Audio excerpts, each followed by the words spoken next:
Welcome to the Ochsner Andrew Sports Medicine Institute podcast studio here on Airline Drive, right next to my guy, Matt Bowers. You are tuned in for another episode of NewOrleans.Football presented by PJ's Coffee. And like I said, if you're in the market for a new car, check out my guy, Matt Bowers, at one of his many locations all throughout the region. They'll get you the best prices, best customer care, best car buying experience that you can have. Go check out Matt today if you are looking for a new or pre-owned car. We got a great show for you guys today. We got this Chiefs game coming up on Monday night. There's an opportunity to go into a three-way tie for first place after the Falcons found another way to win a last-minute game last night against the Bucs. I guess even if you have a lot of guys around sometimes they can break a tackle and make something happen if somebody has poor technique. But we're going to break everything down, everything you need to know going into this game. How are the Saints going to stop Chris Jones? What are they going to do against Patrick Mahomes? All that and so much more after this quick word from our sponsors. Ochsner Hospital for Orthopedics and Sports Medicine on Clearview Parkway is celebrating 5 years of exceptional achievements. The hospital's integrated team has successfully performed over 20,000 surgeries using the latest in cutting-edge technology. With nationally recognized services and impactful partnerships, they continue to lead the advancement of orthopedic and sports medicine care in our region.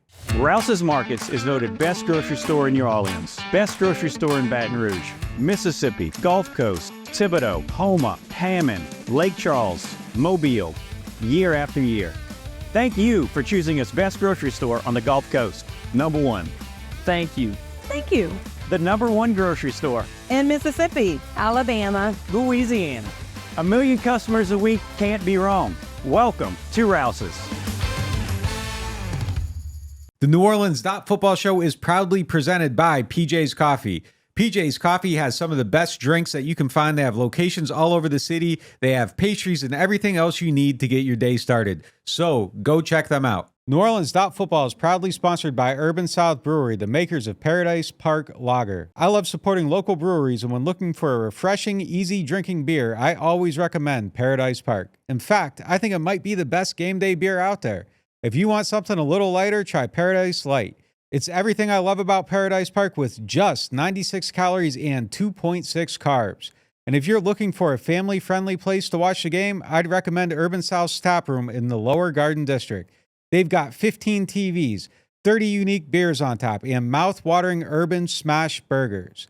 The whole family will want to make Urban South their new living room because at Urban South, they take laid back seriously. Looking for the best insurance coverage at the lowest price? Look no further than Chabert Insurance, the Earhart Agency. They are a local independent insurance agency right here in New Orleans, specializing in home, flood, and auto insurance.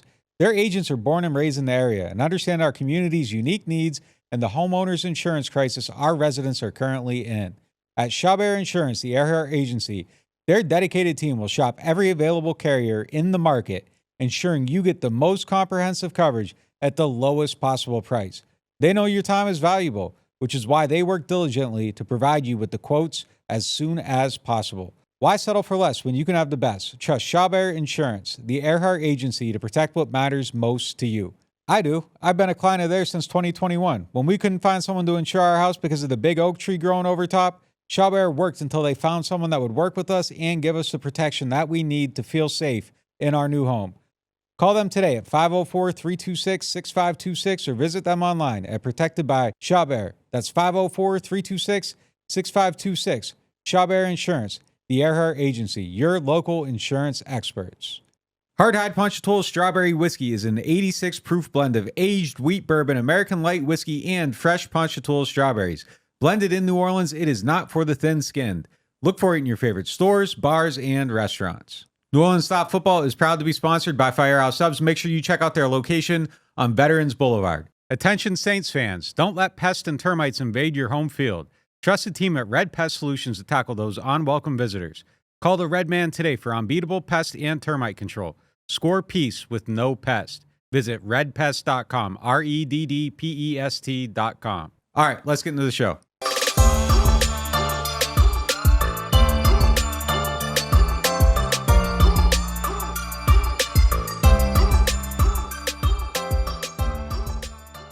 This is NewOrleans.Football presented by PJ's Coffee, coming from the Ochsner Andrew Sports Medicine Institute podcast studio. I'm Nick Underhill. He's Mike Triplett. He's Brandon Thomas.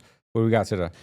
Well, yesterday they had the first practice of the week, Thursday practice. Was the Saints' injury report more good or bad news after that practice? Demario Davis, Tyrann Mathieu, and Kendre Miller came back, but Shane Lemieux, Willie Gay, and Blake Grupe were absent among some of the names that were on the list. Well, I mean, they got a 15-man rotation. They could play an NBA game with that injury report. I think I'm gonna lean towards good news because I think the bad news was all expected. I don't think there was any surprises on the bad news side of things. I don't think we expected to see Taysom Hill. We didn't expect to see Cesar Ruiz. We saw Blake Grupe out at practice, so his hip injury I don't think is anything that's probably going to affect Monday night. We knew Willie Gay had the hand surgery based on the picture on Instagram. Shane Lemieux was in the locker room walking around, so that DMP didn't feel like a terrible thing. So I would say probably good news. Like DeMario was practicing, it looked like, and he was going through individual drills and everything. Didn't really look limited there. Alvin Kamara was holding back a little bit, but we saw him doing enough that I don't think that's a concern. Chris Olave was out there, a full participant. Kendre Miller was out there, back from injured reserve. So I felt generally, A.T. Perry was back. I generally felt okay about what we were seeing out of practice. Yeah, it's funny. It's a great question because I think you even did a video, right? Like that was prepared to go as soon as practice ended. And you're like, hey, good news on the, and it's like Demario Davis and Tyrann Mathieu were back. And I think that trumps everything else on this list because the defense is going to be at full strength. It sucks that Willie Gay's hurt, but he was replacing Demario. Demario's back. That works out great. That's a net gain for the defense. They're going to have all 11 starters and a couple key backups. The one name you didn't mention is Peyton Turner. He was a surprise. I didn't know he was hurt. We'll see how hurt he is. Shane Lemieux was a surprise, but both he and DA said that he's probably going to be okay. So you're right. It felt like good news in the moment, and then the injury report came out. It's just such an overwhelming list. And then there's little things. There's little things like, all right, Tali Fuaga, limited. It's the back injury he's had. Juwan Johnson, limited. Brian Brzee, limited. We didn't know about that. Why is Chris Olave's on there? Because he fought through the hamstring the other day. It's nagging, but yeah, in general, I think the team that's going to line up on Monday, especially with this extra day of rest, it's going to be more bad than good. The other thing that was bad news was finding out that Taysom Hill did, in fact, fracture multiple ribs. I thought DA's answer was interesting. Someone said, is he going to go on injured reserve? And he said, I wouldn't necessarily say that what he said. I don't know that for sure. Like, meaning it's close. Like, maybe he'll only miss 2 games. Maybe he'll only miss 3. But it still felt like a he's going to miss games answer. And I think that's bad news. I was thinking maybe he had the same rib injury that Alvin had that Alvin played through. And now this feels like maybe Taysom's is a little more significant. And that's probably the worst news of the day yesterday, I think. Can I go on a mini rant? Just that it's not – I don't want it to be taken out of context either because, I'm not crapping on Taysom or his value to the team. I think he's one of the 4 most valuable people to the offense, but that's become so overstated this week. If you take out Chris Olave, their offense is shattering more than it would without Taysom. If you take out Alvin, it's shattering more than it would without Taysom.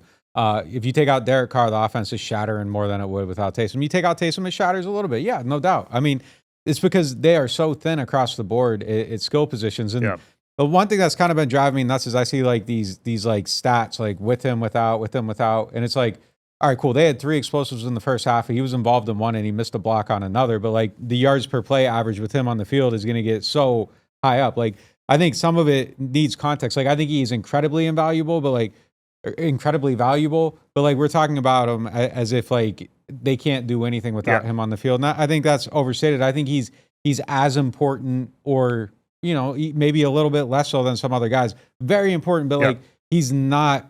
He might be the straw in the cup, but he's not the cup. And we're talking about him as if he's the cup. He's not the thing holding everything together. He makes it better. And taking him out is a big deal, and he's hard to replace, and he messes up your matchups and everything like that. You're down one more running back, but the problem with the team is that there just isn't enough, and that's why we were talking about Davante Adams, and it's well, they should go get him.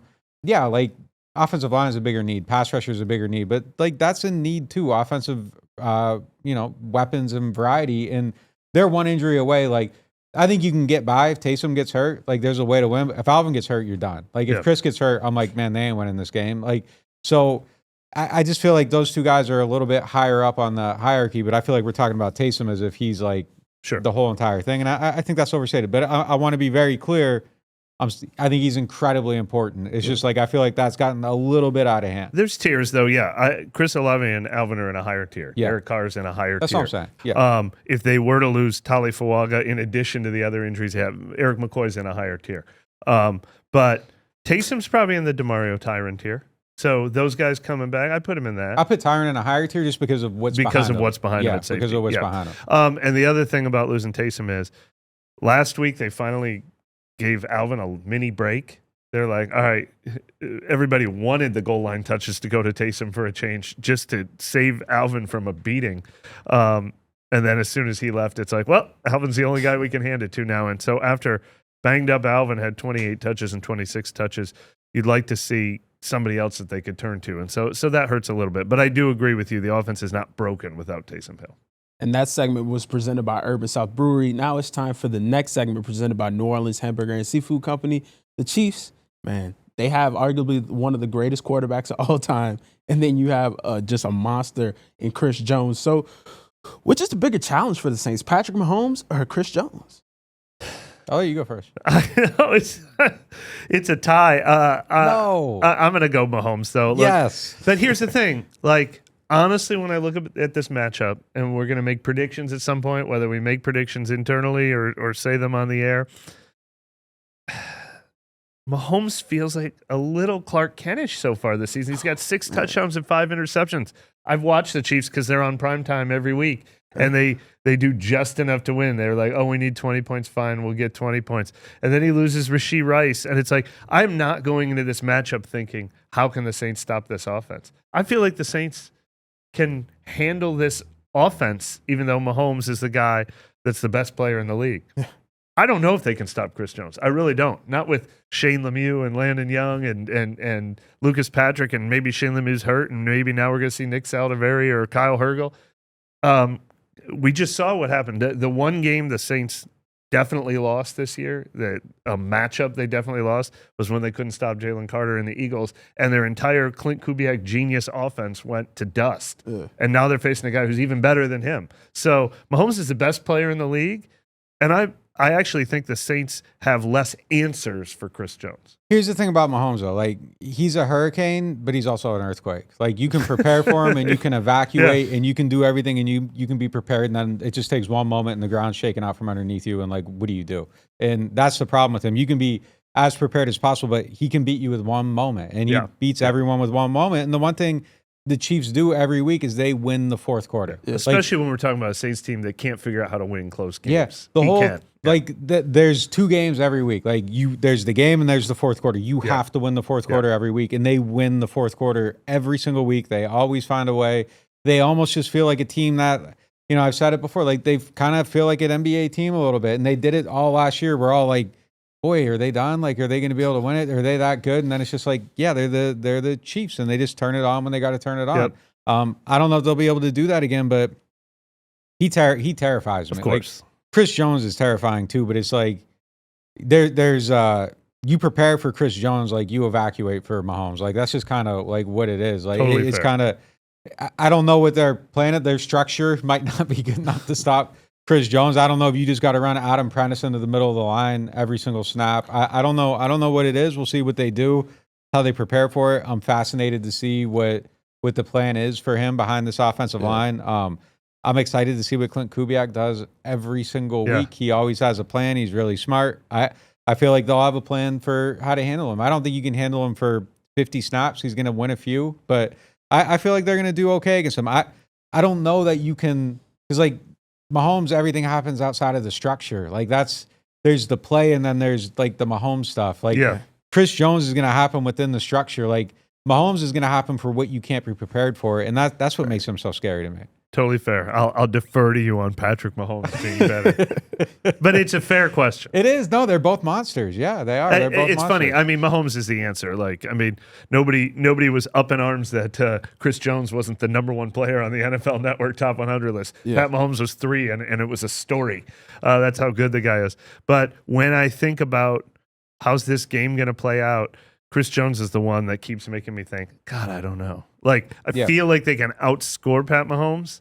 I don't I don't know what they, you know what I mean? Like when I think of it that way. Here's why you feel that way. You have Marshawn Lattimore, Alante Taylor, and They have answers. Paulson Adebo going against Patrick Mahomes, and you have Lucas Patrick, Exactly, Shane Lemieux, and Landon Young going against Chris Jones. Exactly. Different talent level right there, man. That's Patrick Mahomes. Like the name itself just carries a lot of weight. It's time for our next segment presented by Shawbear Insurance, the Earhart Agency.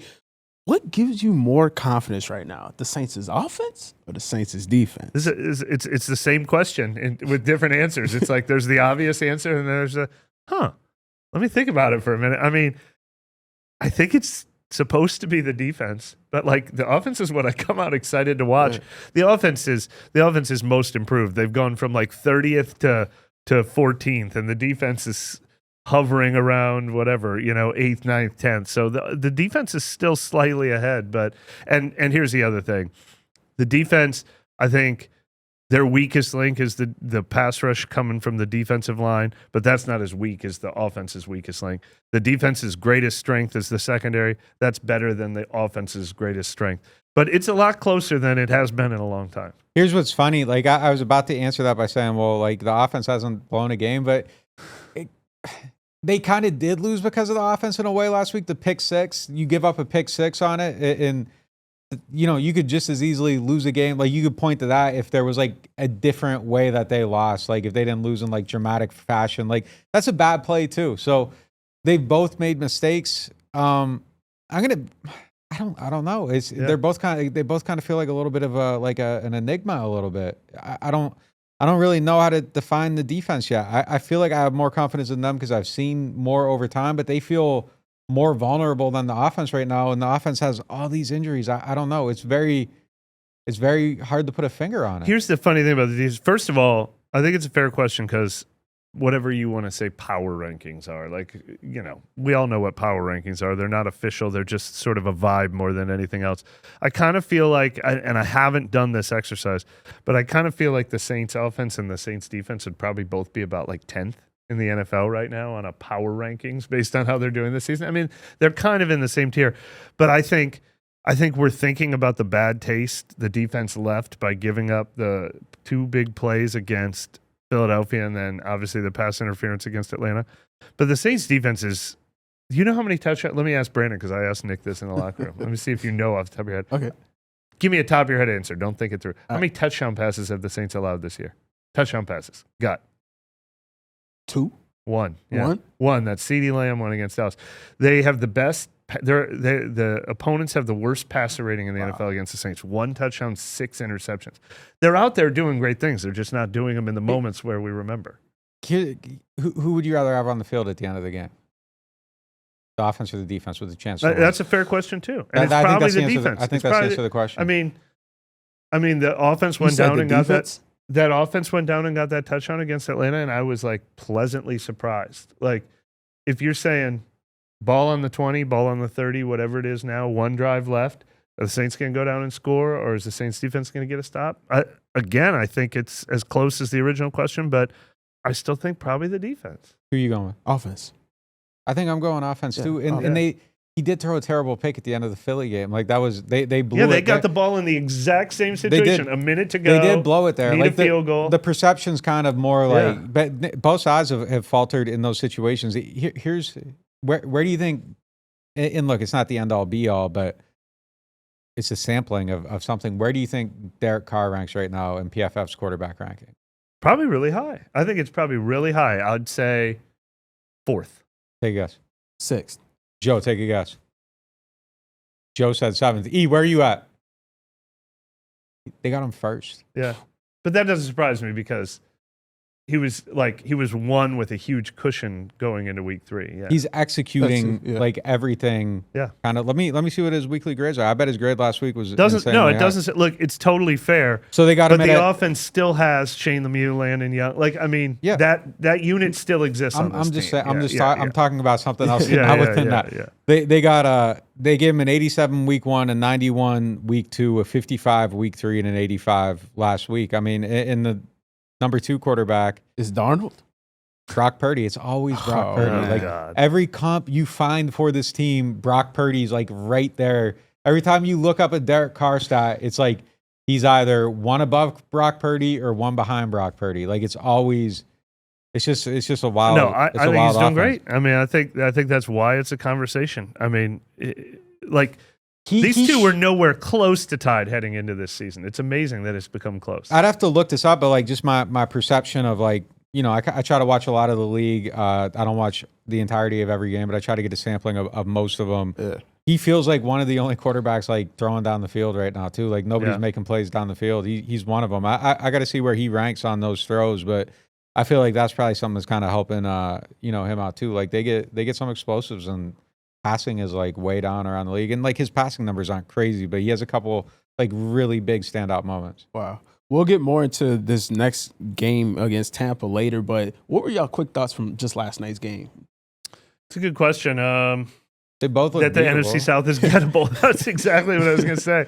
Again, I was like, damn, it's too bad that the Saints lost two close ones. They should be the front runner in this division right now. Yeah. Here's the thing though, like what Atlanta's doing is kind of, you need to have some of those moments during the season where you get away with, like, especially in a tight division. You gotta be a team that gets away with some stuff. Like you just got to find a way to win a couple games. You get lucky on some stuff. Like, you know, in 17, they got lucky on a handful of endings in games. Like right now they aren't. Like you always have a few of those, and they need to turn their luck a little bit. You know, they need to close a little bit. You know, they need to be on the right side of a missed tackle. Like those things just kind of happen for you, especially in a league like this where every game is close.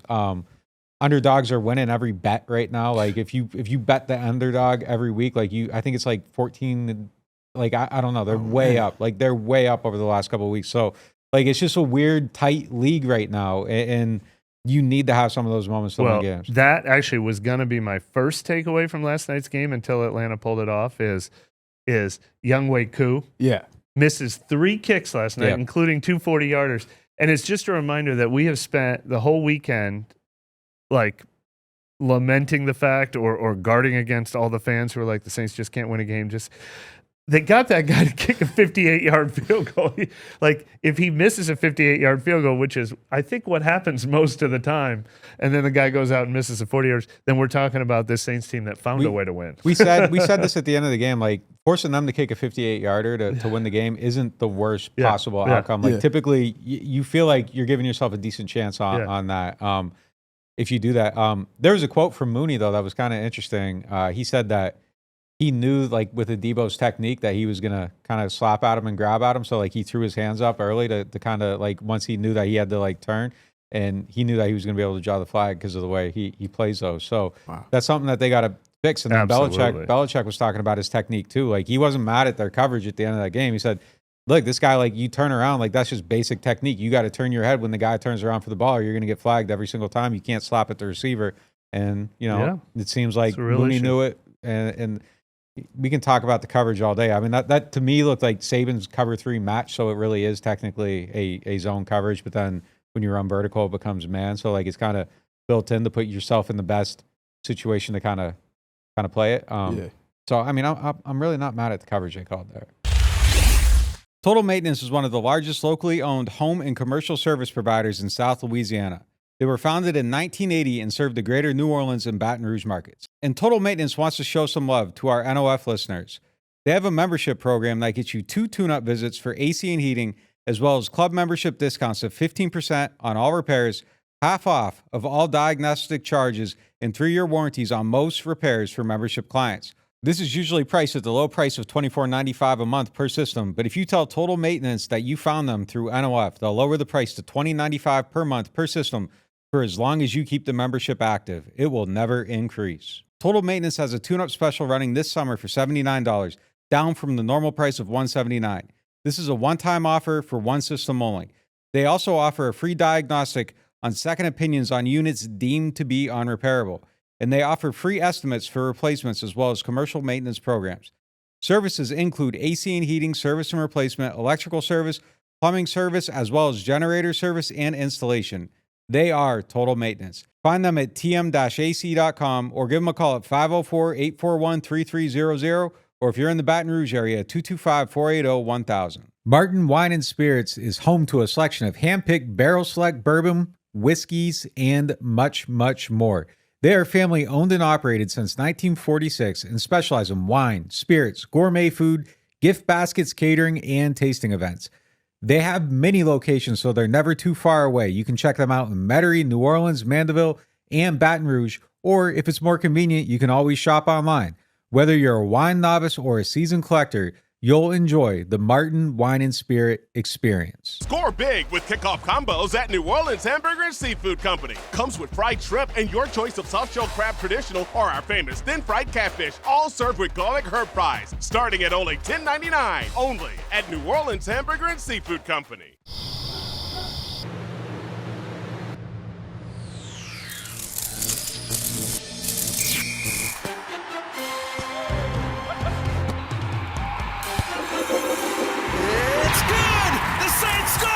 Saints score! Score big with Saints Score. Win up to $100,000. Enter the second chance drawings for cool Saints prize packages. Play Saints Score scratch-offs from the lottery.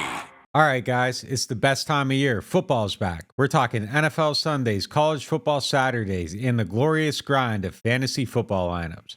This is where your inner GM comes alive. Setting the perfect fantasy roster, screaming at your TV, and making last-minute waiver moves that either make you a hero or the guy everyone ridicules in the group chat. But listen, while you're over here making sure your fantasy team is dialed in, don't let your personal grooming become the guy that gets left on the bench.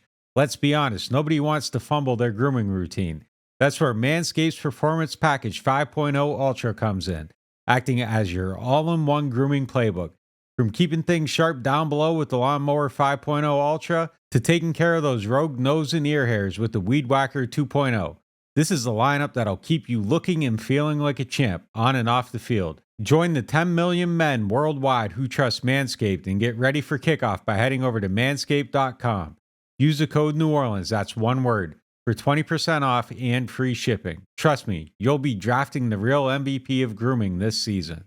There's nothing quite like the feeling of stepping into your dream home. At Jefferson Financial Federal Credit Union, we can help make that dream a reality with a team dedicated to you. When you partner with Jefferson Financial, you do so for the life of the loan. Having a single point of contact when questions arise is invaluable. Our experts are here to guide you every step of the way. There's no better time to invest in your future. Apply online at jeffersonfinancial.org. Federally insured by NCUA. Equal housing lender. Whether you are a local New Orleanian or a fan in town for the game, get your pre- and post-game fired up at Aaron Rose. Local chaos and local love for the black and gold.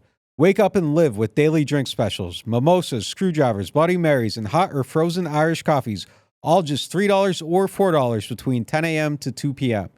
Aaron Rose, half a block from Bourbon Street in the French Quarter, 811 Conti Street. Welcome to the Queen Casino, where entertainment meets unparalleled customer service. From our days on the water to our new land experience overlooking the Mississippi River, our dedicated staff is here to ensure your visit is nothing short of exceptional. Whether you are coming or going, our well-lit parking lot and security team provide guests with red carpet treatment. Our security team keeps watch so you can focus on fun and fortune. From table to table, our attentive staff is here to serve up the ultimate experience. Join us at the Queen Casino. Your royal adventure awaits. We're here at the Oshner Andrews Sports Medicine Institute podcast studio here on Veterans Memorial Boulevard. It is now time for our next segment presented by the Louisiana Lottery. Who will be the next Saints player to score a touchdown outside of Olave, Rashid Shaheed, Alvin Kamara, and Taysom Hill? Man, there's not a lot of good picks. I'm going to take what feels like a chalk pick here, which is crazy to say since the only touchdown he scored last year was one they had to give to him in a controversial fake kneel down. All right. But I'm going to take Jamal Williams because Taysom Hill's hurt this week, because they're trying to limit Alvin Kamara's contact and touches. We saw them go to Taysom near the goal line this week. I feel like if they get down to the goal line and there's 1 yard to go, they might hand one to Jamal Williams. And I don't like any other choice, so I'm going to go with Jamal Williams. But they, as you mentioned, Dennis Allen said on Monday night, they want to get him more involved. They have to get him more involved. They need someone else to get the ball. I'm not super confident that Jamal Williams can do a ton with it, but I think there will be a concerted effort to get him 10 touches in this game. I don't feel that way about anybody else. You aren't going Derek Carr? I thought about it. We saw him try to do the leap, and he couldn't do it, though. So. He couldn't do the leap or the breeze leap or the tush push. So. I think you might have the right answer. He wasn't even in like my like Rolodex of thoughts as I was. Remember when he scored 17 touchdowns 2 years ago? I know, it's crazy. It's crazy. I would go. I'm not going to throw Jamal in there. Like my thought process was Carr, Foster, and then Kendre. We're kind of my options. I think Jawan's probably maybe the number 2 option here. Jawan would probably be the Vegas favorite. Yeah. Or Jamal. Yeah. I think so. But you're choosing not to choose Jawan. You're betting against. Yeah, that I kind of feel like they need to make a switch at tight end. Like I kind of feel like they need to give the other guy some more of those snaps. No question. And maybe it will be Foster this week. That'd be a good way out of this. No question. We're not mentioning Cedric Wilson, Mason Tipton, any of these guys. I'm surprised you even listed Kendre.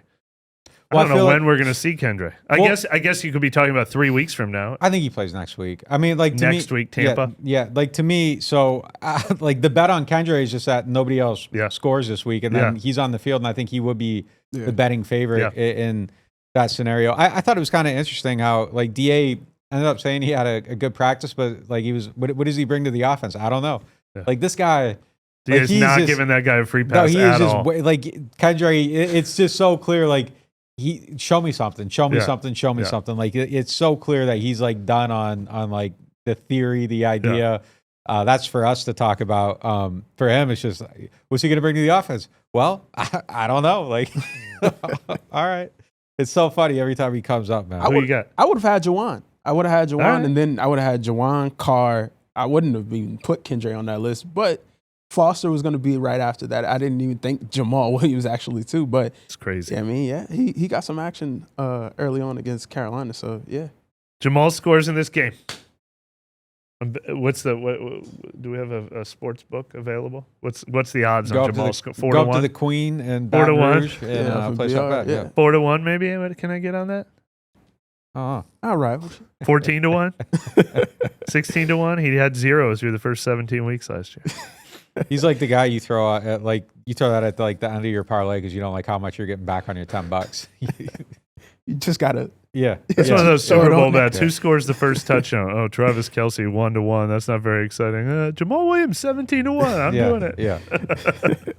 Let's roll on to our next segment presented by Aaron Rose. How concerning is the Saints' upcoming schedule with 3 games in 11 days? You have Kansas City on Monday, Tampa Bay then following Sunday, and then Denver comes into town on that Thursday. Denver would not look like a tough game if they were any other team. Yeah. Okay. If they had any other coach. Yeah, it kind of feels like you can just play what you play probably against Bo Nix and be okay. But it's a whole, it's not going to be that. Like psychological warfare. That isn't a Thursday game. Like those guys, I think both of them are going to game plan for that like it's a Super Bowl. Like I really do. Like I think there's that much on it for both. Like both of them want to win. DA knows he can't lose that game, and Sean wants to just kill him. And I don't think they're both just going to be like, we're going to play our stuff, because like that's usually what happens on Thursday. And I think you can do that against Bo, but that isn't going to be the case here.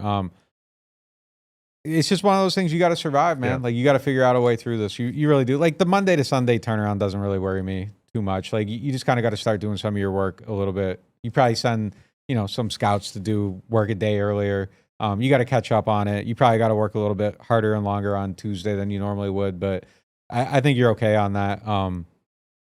So I'm not stressing it too much. Like it's just normally, you'd have 3 games in 12 days, like if they were playing on Sunday. So it's kind of fairly normal.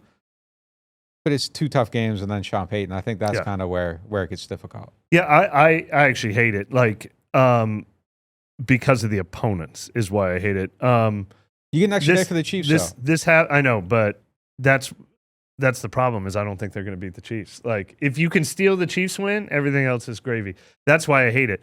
You get the extra day before your Monday night game at Kansas City. How much is that actually going to help you? Kansas City gets it too. I hate the gotta have it game. The real gotta have it game is probably Denver, but the real gotta have it game is at home against Tampa Bay. And I just hate it for the Saints that they're going to be arriving back in New Orleans after midnight on Tuesday morning.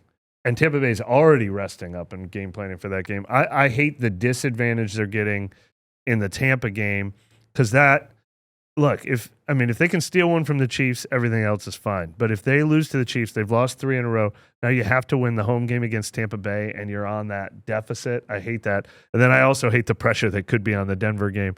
If, with this injury report we've been talking about, not getting this rest. Yeah, everybody plays 3 games in 12 days at some point. So a lot of teams play 3 games in 11 days. It's not like the Saints are the only team that has to deal with this. I just think the timing and the opponents is really tough. Like, especially after they dropped the Atlanta game, you got to win the Tampa game. You got to. I mean, we can talk in theory about how good the Saints are, but if they fall to 1-2 in this division and 2-4 overall or whatever. You know what, though? That Denver game being on a Thursday might be a blessing. Yeah. There's not as much time to talk about it. Yeah. No, that's true. And it just doesn't become as distracting and all this stuff. Like, it's just, you kind of got to go and do it and get it over with. Yeah. That might be beneficial for them to have that, especially if they lose and they're in a situation where they got to win. Like, that takes 4 days of narrative off the whole thing. That's fair. So that might be. But you got to win one of the next 2. I don't know which one it is. Got to find a way to beat the Chiefs or the Buccaneers, I think. Otherwise, the pressure on that game, if they're going into that in a 4-game losing streak, it'll be like the crowd at a WWE event ready to root for Hulk Hogan coming in black. If they got to take the pressure off that game by finding a way to win one of these 2. And that's why I hate that. It's too bad they can't play like Tampa first, knock that win out, and just relieve some of this pressure that's building up. But you still want at Kansas City, that relieves the pressure in a big way. Is Joe Lombardi there? Is he in Denver? I think so. So like that makes Sean, like Sean's Hollywood Hogan and Pete Carmichael and Street for Holland Nash. Like, is that the NWO? It wasn't one of the Steiner brothers in there. Rick Steiner, maybe. Oh man, y'all going too old school. I was about to say the first one you went with was Hogan. That was the first wrestler. Well, the heel turn. The heel turn. Yeah, no, I get what you said. Yeah, no, I get what you said. Like Eric Bischoff. Like, yeah. No, I know the names. No, that's what it was. Actually, it was. I was just watching the Vince McMahon documentary, and The Rock based off Hulk Hogan when he came back to WWF after like 10 years, and The Rock was the superstar. Yeah. And they said they realized during the match the whole crowd was cheering for Hulk Hogan, and they had to kind of like, oh, we weren't expecting this. He's supposed to be the bad guy, and they had to like shift mid-ring. I'm worried about it. DA needs another big win to get everyone on his side to make sure they're all telling Sean Payton he's not welcome, and they don't. For sure. Now it's time for the Martin Wine and Spirits question of the day. Martin's is home to a wide selection of handpicked barrel select bourbon, whiskeys, and more. Martin's so much more than just wine. Today's first question is, what percentage do you give the Saints to land Davante Adams? Feels like 20% is what I was thinking, because I think A, he has to get traded. B, there were reports about the Jets being the front runner. They have to have enough money. They have to make the strongest offer. The Raiders ultimately get to decide who it is. So Davante Adams wanting to play with Derek Carr and Keith Williams is only a small portion of the equation. But I give it I'm not dismissing it either. Maybe 20 is not high enough, because I think the Saints should genuinely be interested and will make a sincere effort at doing it. Yeah, I don't know. Everything we're hearing is like Jets right now. So it seems like they're in the front whatever, the pole position to get it. So I mean, yeah, they got some odds though. If that falls apart, like, I think the Saints will be there. I think they want to get him. I mean, I think everybody would want to get him. He wants to play with Derek Carr and all that stuff. Like, I think that does matter to some degree. I mean, it really comes down to like compensation. And I said it the other day, and I really think this is probably a factor in it, is paying down that salary. Like, if you don't want to pull $10 million out of your pocket or whatever, like, that's an issue. I mean, that's one of the reasons that, this ownership is so good. Like, that stuff is never a consideration, and it is for other teams. So that's something to keep in mind. Joe Lombardi's actually the OC there, and Pete is the senior offensive assistant. For some reason, I thought Pete was the OC, but he's not.